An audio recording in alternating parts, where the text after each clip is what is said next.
चौकशी येते आहे की काँग्रेसचे राष्ट्रीय नेते आणि माजी मंत्री पृथ्वीराज चव्हाण, माजी मुख्यमंत्री, यांनी एक मुलाखतीत विधान केलेलं आहे. राष्ट्रवादीतले साधारण 5 ते 6 आमदार अस्वस्थ आहेत, ते खासदार अस्वस्थ आहेत. ते काय करतील हे सांगता येत नाही, पण मोदी शहा त्यांच्या मागे हात धुवून लागले. बघा, शिवसेनेचे 6 खासदार फोडले. अस्वस्थ असणे वगैरे या गोष्टी का आम्ही मानत नाही. आपण मशाल चिन्हावर निवडून आलात, मग अस्वस्थ व्हायचं कारण काय? तुम्ही स्वीकारलंत ना, मशाल चिन्ह स्वीकारलं तुम्ही. शिवसेना उद्धव बाळासाहेब ठाकरे यांच्या नेतृत्वाखालचं नेतृत्व स्वीकारलं आणि तुम्ही निवडून आलात पक्ष फुटल्यावर. तसंच अजित पवार यांनी पक्ष फोडल्यावर माननीय शरद पवार साहेबांच्या नेतृत्वाखालचा मूळ राष्ट्रवादी काँग्रेस पक्ष हा तुतारी या चिन्हावर निवडणुकीत उतरला लोकसभेच्या. आणि मला वाटतं त्यांनी त्यांच्या 7 की 8 जागा निवडून आल्या. फार कष्टानं. या जागा सहज निवडून येत नाही. पवारसाहेबांनी सुद्धा त्यावेळेला महाराष्ट्रामध्ये वणवण फिरून खासदार निवडून आणले आणि त्यांनी कमी जागा, मला वाटतं त्यांनी 10 जागा लढवल्या आणि 8 जागा जिंकल्या. मला वाटतं 8. करेक्ट. अस्वस्थ व्हायचं कारण कोणाला असण्याचं कारण नाही. का अस्वस्थ आहे? आपण तुतारी चिन्ह स्वीकारलं, आपण शरद पवार साहेबांचं नेतृत्व स्वीकारल्यावर निवडून आलेला. आणि शिवसेनेचे खासदार असतील किंवा माननीय पवार साहेबांचे खासदार असतील किंवा महाराष्ट्रातले काँग्रेसचे खासदार असतील, तुम्हाला झालेलं मतदान आणि तुम्हाला जे लोकांनी निवडून दिलं आहे ते मोदी, शहा आणि फडणवीस यांच्या विरोधामध्ये मतदान करून तुम्हाला निवडून दिलं आहे. मग अस्वस्थ का होतं? कोणाला घाबरत आहे? काही कारण नाही ना. मला वाटत नाही की पण अस्वस्थ वगैरे कोणी नसतं. मोदी आणि शहा आणि इतर काही घटक हे दबावाचं राजकारण करतात आणि असे मासे आपल्या गळाला लावतात. पृथ्वीराज चव्हाण हे ज्येष्ठ नेते आहेत, काँग्रेसचे नेते आहेत. त्यांच्याकडे असलेली माहिती त्यांनी नक्कीच माननीय पवार साहेबांकडे पोचवली असं एवढंच मी मानतो. राऊत साहेब, तुम्ही म्हणता की अस्वस्थ असण्यामागे काही कारण आमचे का? आता आमचे 6 गेले, कशा करता अस्वस्थ होते? नाही, अस्वस्थ होण्यामागचं मूळ कारण हा निधी असतो. कारण त्या मतदारसंघाचा विकास किंवा त्या कसला विकास करतायत? कसला विकास? 100 कोटी दिले तरी हे विकास नाही करू शकत. नरेंद्र मोदी वाराणसीचा विकास नाही करू शकले अजून. नागपुरात जाऊन बघा काय विकास आहे तो. कसला विकास? कसा विकास कोसळतोय तो बघा तुम्ही. नांदेडला काल पूल कोसळला, मिसिंग लिंक कोसळला, अख्ख्या राज्यभरात रस्त्यांवर खड्डेच खड्डे. हा विकास? कोणत्या विकासासाठी यांना अस्वस्थ व्हायचं कारण आहे? लोकांमध्ये राहायचं, पुढल्या निवडणुकीसाठी संघर्ष करायचा आणि आम्ही सत्तेत येऊ हा आत्मविश्वास ठेवायचा. 2029ला देशामध्ये इंडिया आघाडी सत्तेमध्ये येणार आणि महाराष्ट्रामध्ये 2029ला हे भ्रष्ट सरकार आम्ही उखडून फेकून देऊ, हा आमचा आत्मविश्वास आहे. अस्वस्थतेचं दुसरं कारण असं असू शकतं की एनसीपी, काँग्रेस या पक्षातल्या अनेक खासदारांच्या सहकारी संस्था, साखर कारखाने अशा संस्था आहेत. त्यामुळे साहजिकच या तुम्हाला दबाव येतो. मग तुम्हाला माननीय पवार साहेबांकडून उमेदवारी लढताना जिंकताना हे आठवलं नाही का? आपण माननीय पवार साहेबांकडून व त्यांच्या पक्षाकडून उमेदवारी घेताना, त्यांच्याकडून कष्ट करून घेताना, तो आमच्याकडे जे 6 खासदार गेले पक्षाची उमेदवारी घेताना, उद्धव ठाकरे यांच्याकडून कष्ट करून निवडणुका जिंकून घेताना कोणाला काय वाटलं नाही का? वाटलं ना. काँग्रेस पक्षाचे सुद्धा जे खासदार निवडून आले त्यासाठी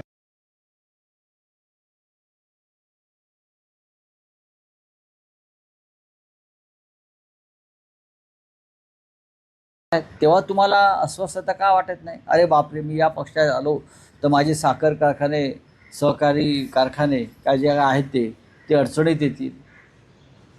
आम्ही विरोधी पक्षात असताना तुम्ही आमच्याकडे आलेला आहात. आम्ही सत्तेत नव्हतो हे तुम्हाला माहिती आहे. रावसाहेब, शरद पवारांनी एकनाथ शिंदेची भेट घेतल्यानंतर आपण टीका केली होती, त्यानंतरचा टायमिंग आहे तुमच्याकडनंही फडणवीसांची भेट घेण्यात आली. आमच्याकडनं म्हणजे कोणाकडून? आमदार आणि आम्हाला असं म्हणणं आहे की नगरसेवक तुम्ही देवेंद्र फडणवीसांची भेट दिली, मग आम्ही त्याच्यावरती बोलत नाही. सोडून द्या, तो विषय काल झाला, तो विषय काल संपलेला आहे. माननीय शरद पवार साहेबांचं माझी काल चर्चाही झाली, सुप्रियाताईशी माझं बोलणं झालेलं आहे. आम्ही आमच्या भावना व्यक्त केल्या, बस. नाही, पण पण रावसाहेब, तुम्ही भेट तुमच्या ज्या भावना घेतल्यानंतर व्यक्त आव्हाडांनी केल्या, तुमच्यावर टीका केली की करू द्या. तुम्ही एनसीपीचे भाजप नेते तुमच्यावर टीका करताहेत. शिंदे शिवसेनेचे मंत्री आमदार तेही टीका करतात. त्यांचं असं म्हणणं आहे की संजय राऊत ह्या विषयात राजकारण आणू पाहत आहेत. नाही, नाही, संजय राजकारण. राऊत यांनी हे करू नये. परत ही भेट ही काही निव्वळ योगायोग होती असेल ना. अशा सगळ्या अनेक गोष्टी त्यांनी आम्ही म्हटलेल्या आहेत. आमच्या भावना शिंदे व्यक्त असं म्हणतात केल्या. की खरं तर एवढे मोठे नेते जर मला भेटत असतील तर इतक्या छोट्या मनाने टीका केली जाऊ नये. मी हा अजिबात कद्रूपणा झाला म्हणतात. मी हो ठीक आहे, कद्रूपणा आहे म्हणा, कद्रूपणा आहे. ज्या पद्धतीनं तुम्ही एकनाथ शिंदेविषयी मी वारंवार सांगितलं, त्यांनी पक्ष सोडला आणि ते भारतीय जनता पक्षात गेले म्हणून आमचं भांडण नाहीच आहे. बाळासाहेब ठाकरेंच्या शिवसेनेवर त्यांनी दरोडा टाकला अमित शहांच्या मदतीनं, हे भांडण आहे. अजित पवार पक्ष सोडून गेले पवारांचा म्हणून भांडण्याचं कारण नाही. शरद पवारांच्या हयातीत त्यांनी स्थापन केलेला पक्ष अमित शहाच्या मदतीनं तुम्ही चोरताय, जसे राम मंदिराची लूट करताय तसे ही पण तुम्ही लूट केली. हा वादाचा विषय, आणि हा वादाचा विषय सध्याच्या राष्ट्रवादी काँग्रेसनं सुद्धा कायम ठेवला पाहिजे. माझ्यासारखा माणूस आहे हा हे अशा गोष्टी विसरत नाही, कारण आमचं अख्खं आयुष्य बाळासाहेब ठाकरेंबरोबर गेलेलं आहे. बाळासाहेब ठाकरेंच्या पक्षाचे मालक तुम्ही कसे काय झालात? तुम्ही कशा आईबाप झालात त्या पक्षाचे? किंवा पवारसाहेबांच्या पक्षाचे आईबाप पार्थ पवार, जय पवार, सुनेत्राताई पवार, सुनील तटकरे, प्रफुल्ल पटेल, हे शरद पवारांनी स्थापन केलेल्या पक्षाचे आईबाप होऊ शकतात का? आणि बाप आहे ना अजून तिकडे सिल्वरओकला किंवा वाय.बी. चव्हाण प्रतिष्ठानला बसलेला असतो. हे मिस्टर ते तुम्ही यांची नावं घेतलीत तर माझ्यावर टीका करणाऱ्यांना ही एक स्वाभिमानाची ठिणगी मनामध्ये असायला पाहिजे, ती आमच्यामध्ये आहे. पण कालचा जो विषय झाला त्यानंतर हा विषय आता बंद, नाही, यापुढे असं हा नाही. विषय किंवा माननीय शरद पवार साहेब हे आमचे नेते आहेत, महाविकास आघाडीचे ते सुप्रीम लीडर आहेत. त्यांच्या मनात माझ्याविषयी कायम श्रद्धा आणि आदर हा राहिला आणि राहील, त्यांचे माझ्यावर प्रेम आहे. मला काल वाटलं की आम्ही अस्वस्थ झालो, ती मी अस्वस्थता व्यक्त केली. आणि काय एकनाथ शिंदे सांगतात आम्हाला कद्रूपणा. तुमच्यातला किती कद्रूपणा आतमध्ये कुठून भरला आहे, तो जर बाहेर काढला तर काय कराल तुम्ही? ज्या पक्षानं, ज्या उद्धव ठाकरेने तुम्हाला इथपर्यंत पोचवलं त्यांच्याविषयी तुम्ही काय कृतज्ञता ठेवली? नाही ना. त्यांनी हे बोलू नये. शरद पवार यांच्यासारखा नेता जेव्हा अशा व्यक्तीला भेटतो तेव्हा त्या व्यक्तीला प्रतिष्ठा मिळते. हे पवारसाहेबांचं मोठेपण असं माझं म्हणणं आहे. पवारसाहेब इतके मोठे नेते आहेत, ते जेव्हा एखाद्या गद्दाराला भेटतात किंवा गद्दार त्यांना भेटतो एखादा आमच्या दृष्टीनं, तेव्हा त्या गद्दाराला प्रतिष्ठा मिळते. ही एवढंच मत मी व्यक्त केलं. पिंपरी चिंचवड महानगरपालिकेच्या संदर्भात एक पत्र लिहिलं तुम्ही फडणवीसांना भ्रष्टाचाराच्या संदर्भातलं. काय नेमका भ्रष्टाचार आहे तिथे, काय?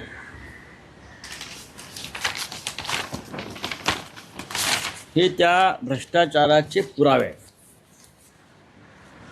पिंपरी चिंचवड महानगरपालिका, बरं का, पिंपरी चिंचवड महानगरपालिकेमध्ये शालेय साहित्य खरेदी झाली.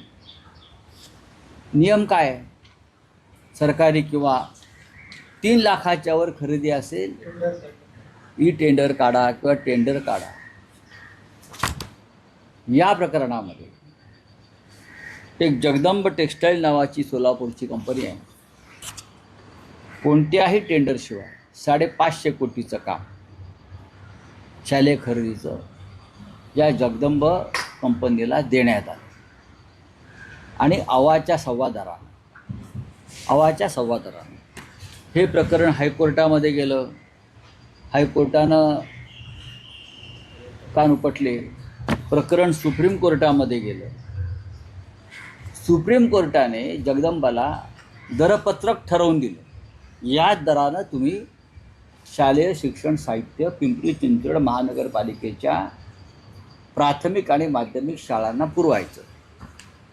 दर काय आहे? 239 रुपये. हा सुप्रीम कोर्टचं दरपत्रक आहे, सुप्रीम कोर्टाने दिलेला आदेश आहे.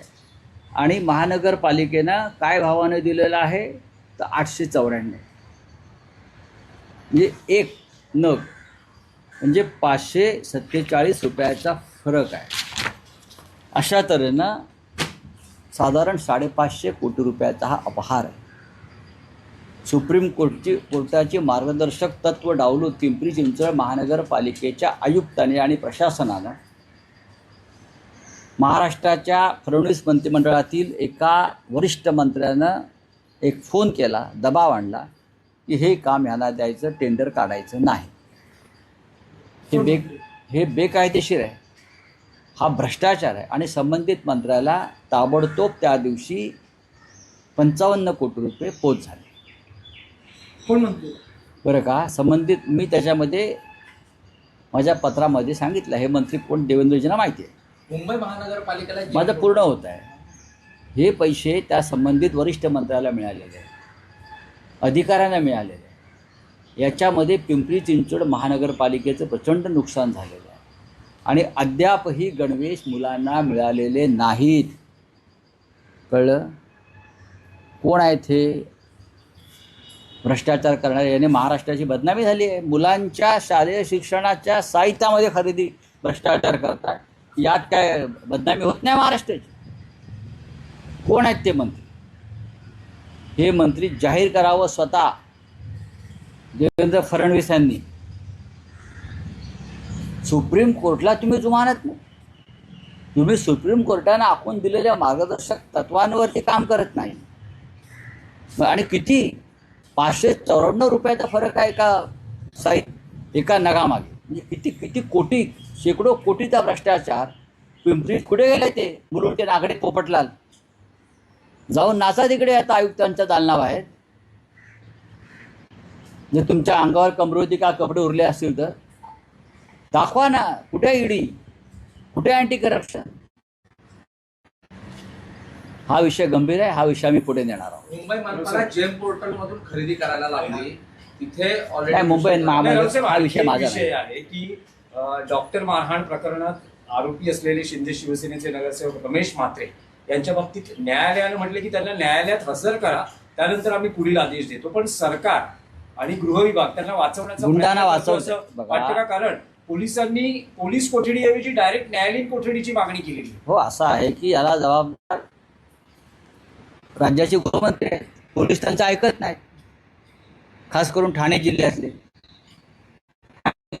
हे त्यांचं ऐकत नसून ठाणे जिल्ह्यातलं पोलीस आयुक्त आणि त्यांचं पोलीस दल संपूर्ण शहरातलं हे डेप्युटी CMचं हे आहे, घरगडी आहे, हरकामे आहेत.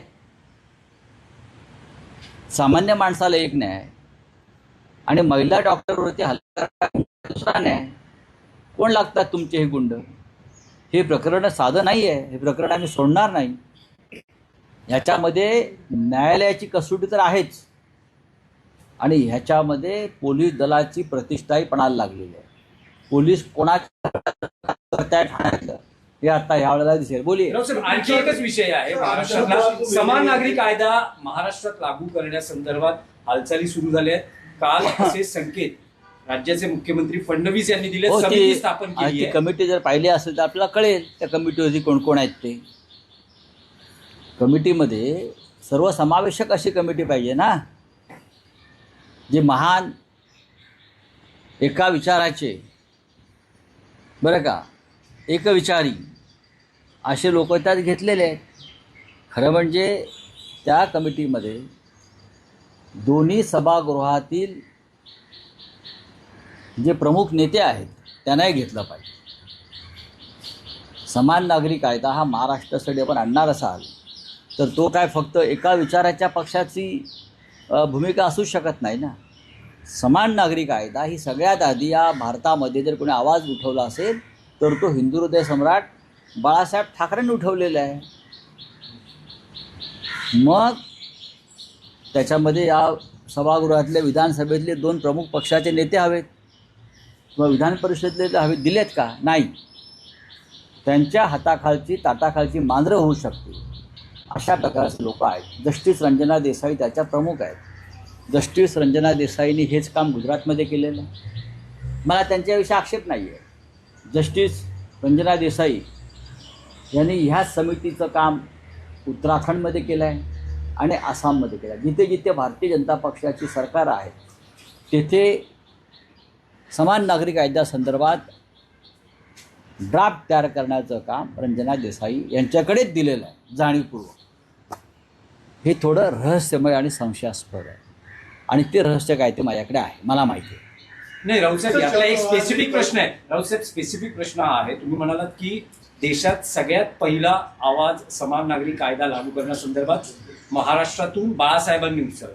जर महाराष्ट्रामध्ये हा कायदा लागू केला जाणार असेल तर त्याला शिवसेना उद्धव बाळासाहेब ठाकरे पक्षाचं समर्थन विधिमंडळात मिळेल का? आधी या कमिटीचं काम सुरू होऊ द्या. या कमिटीला अनेकांना बोलवावं लागेल, अनेकांना. त्याच्यामध्ये काय भूमिका आहेत प्रत्येक घटकाच्या त्या समजून घ्याव्या लागतील.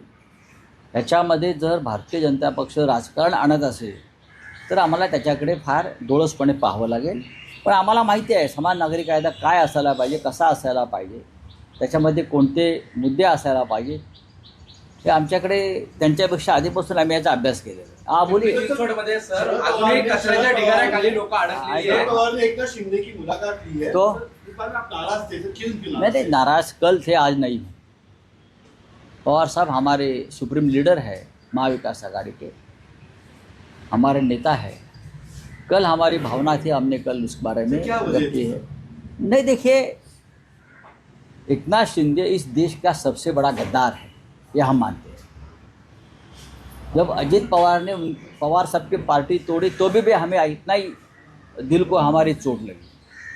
ऐसे लोगों को, हमारे जैसे लोगों ने जो राजनीति में है, प्रतिष्ठा नहीं देनी चाहिए किसी भी हालत में. कोई भी गद्दारी करेगा और हम बड़े नेता जाकर उनके घर में चाय पियेंगे तो कार्यकर्ता क्या सोचेंगे. मैं कार्यकर्ताओं के भावना के बारे में बोल रहा था कि कार्यकर्ता को अच्छा नहीं लगता. चलो ठीक है. सर, जब नितिन गडकरी कह रहे हैं कि उनकी बदनामी की जा रही है T20 को लेकर, आप किसे देखते हो? क्योंकि विपक्ष तो इतना कमजोर हो चुका है, तो उनकी बदनामी गाड़ियां आखिर क्यों हो रहा नुकसान है? हो रही है इथेनॉल मिलाने की इथेनॉल वजह से। मिलाने नहीं तो गडकरी साहब ने उसका एक प्रेजेंटेशन देना चाहिए. लोगों के मन में जो भ्रम फैला है उसमें उनके पार्टी के लोग हैं.